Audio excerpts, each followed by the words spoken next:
Muy buenas tardes, compañeros y profesor. Yo soy Sebastián Baez, estudiante del segundo BGUA del Colegio ISM Academy Quito. El día de hoy les voy a hablar sobre el esquema general de la historia del Ecuador. Este se divide en tres aspectos principales, el cual es la época aborigen, que va del año 10.000 antes de Cristo al año 1529 después de Cristo, la época colonial, que va del año 1529 a 1808, y en donde aparece la independencia y etapa colombina, que va del año 1808 al año 1830. Y por último tenemos la época republicana, que es del año 1830 en adelante.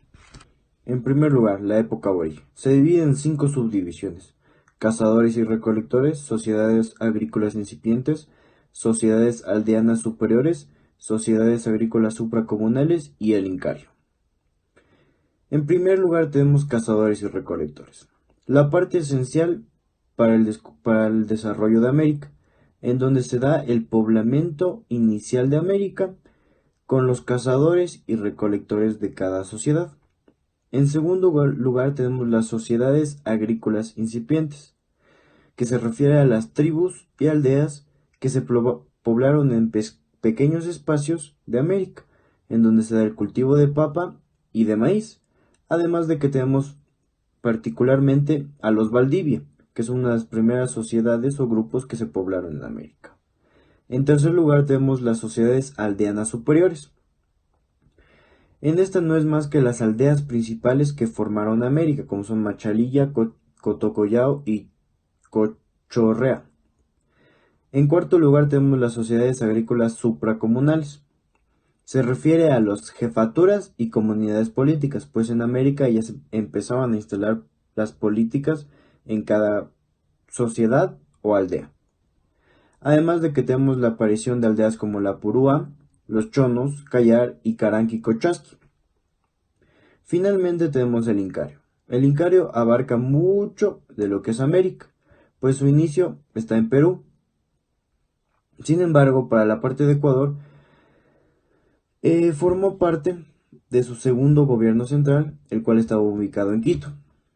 Además de que en el Incario se dieron las primeras sensaciones o apariciones del comercio, las artesanías, además de que se logró definir una estructura social con jefes, líderes, esclavos y demás. Y finalmente tenemos la parte más esencial del Incario, que es la batalla entre Atahualpa y Huayna Cápac. En segundo lugar tenemos la época colonial, que se divide en 4 aspectos: la conquista española, el primer periodo, que es la implantación del orden social, el segundo periodo, que es el auge del orden colonial, y el tercer periodo, que es la redefinición del orden colonial. En la conquista española tenemos principalmente el descubrimiento de las Indias o América, como sería para nosotros en este entonces. Además de que tenemos las primeras guerras y la resistencia indígena ante la colonización española. En segundo lugar, en el primer periodo de implantación del orden social, tenemos la aparición de la encomienda, que fue parte esencial para la esclavitud de nuestros indígenas.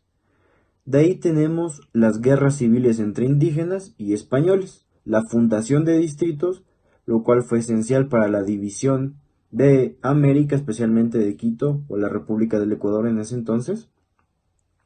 Y en este primer periodo tenemos un factor o un dato muy importante, que es la revelación o la rebelión de las alcabalas. En el segundo periodo, que es el auge del orden colonial, tenemos los primeros aparecimientos o las primeras sensaciones de lo que son las mitas en Quito, los obrajes y el comercio externo con otros continentes, además de la intervención de la Iglesia como primer factor de nuestra conquista o en esta colonización.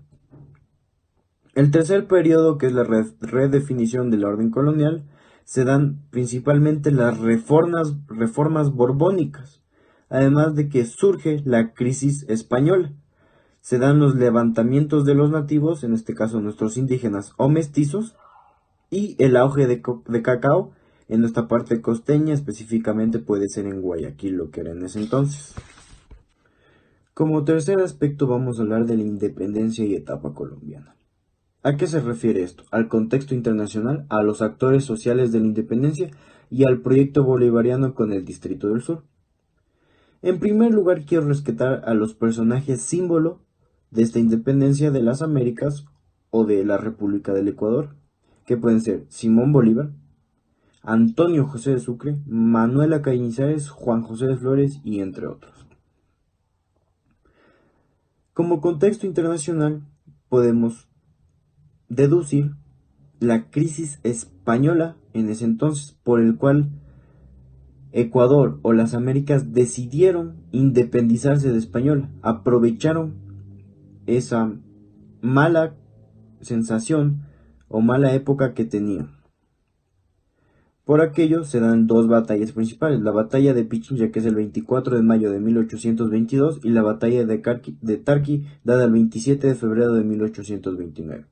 Además de que tenemos el primer grito de independencia, que se da el 10 de agosto de 1809, y la unión de la Gran Colombia después de estas independencias, o durante estas. La Gran Colombia estaba compuesta por Ecuador, Colombia y Venezuela. Además de que data su inicio el 17 de diciembre de 1819 y se acaba el 19 de noviembre de 1831.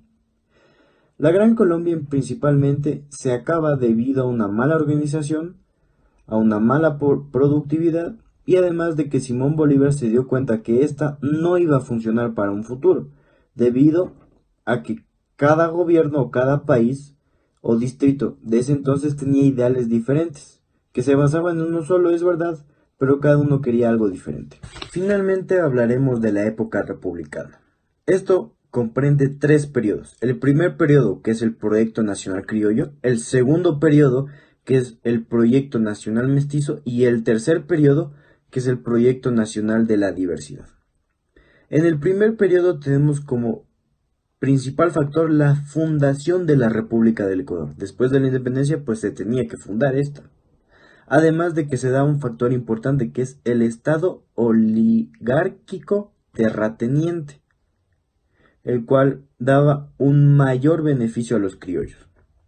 En el segundo periodo tenemos un factor muy importante para la República del Ecuador, que es la Revolución Liberal, las primeras crisis del país, económicas, políticas y sociales por supuestamente, y la aparición de un Estado laico ecuatoriano.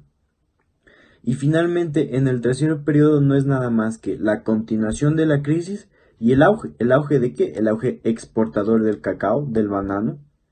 Pueden ser estos productos los que nos salvaron en ese entonces.